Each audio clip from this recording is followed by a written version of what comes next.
Bonjour, voici la vidéo 4 qui traite des autres diagnostics psychiatriques chez les patients agités et nous examinerons les troubles de l'humeur et les troubles liés à l'utilisation de substances dans ce chapitre.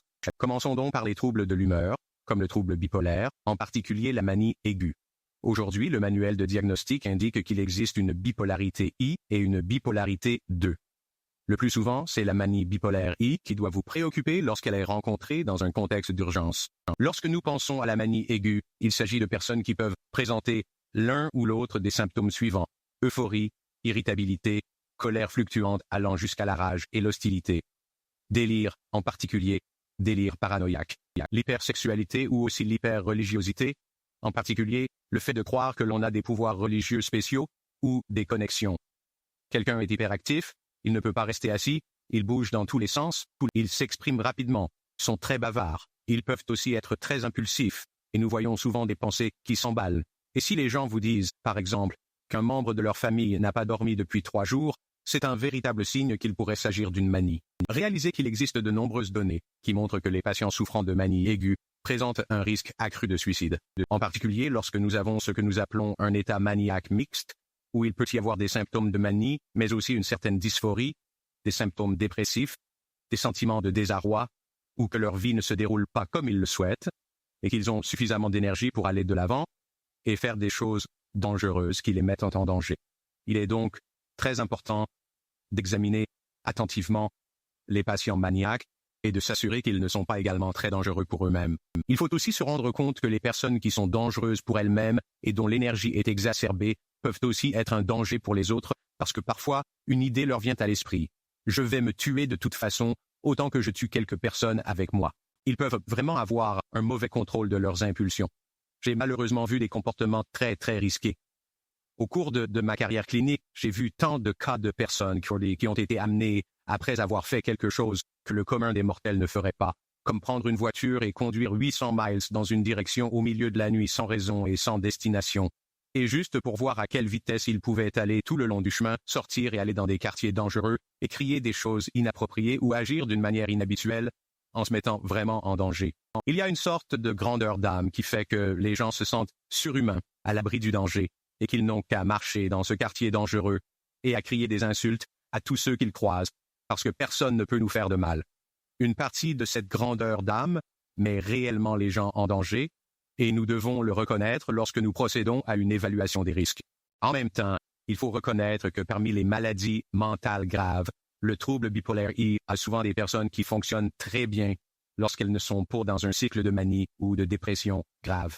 En fait, nous savons qu'il y a des célébrités et des PDG de grandes entreprises qui souffrent de troubles bipolaires et qui, lorsqu'ils ne sont pas dans l'une de leurs phases de cycle élevées et qu'ils sont vraiment au niveau de base et qu'ils se portent très bien, peuvent avoir un fonctionnement très élevé.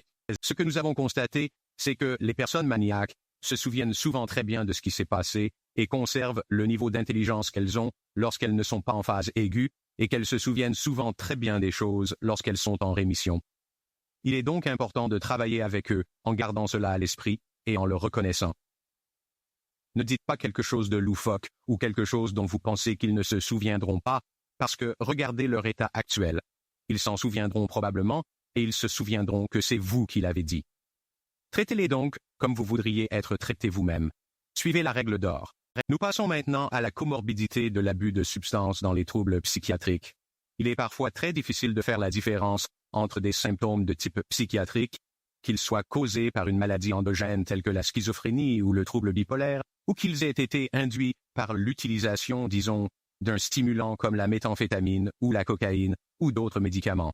Lorsque quelqu'un présente ce qui semble être des symptômes qui pourraient être causés par l'abus de substances, en particulier une énergie élevée, une hypersexualité, un comportement tel qu'il semble qu'il ne pense pas clairement, ou qu'il est agité, en colère, agressif, combatif. Si vous pensez qu'il peut être induit par une substance en particulier, s'il s'agit d'un stimulant, comme la méthamphétamine, il peut souvent être très utile de ne pas essayer de dire « D'accord, voilà ce que c'est, traitons-le immédiatement. Cette personne a une schizophrénie et de la méthamphétamine, vous voudrez peut-être lui donner un peu de temps pour se désintoxiquer devant vous et ensuite faire une réévaluation avant de poser un diagnostic définitif. À moins que vous ne sachiez quelque chose sur le patient, je veux dire que si vous avez un dépistage positif pour l'un des stimulants, qui a tendance à ne pas rester longtemps dans la circulation sanguine et qui est donc probablement assez aigu, vous pouvez continuer à le traiter en gardant à l'esprit le problème de toxicomanie.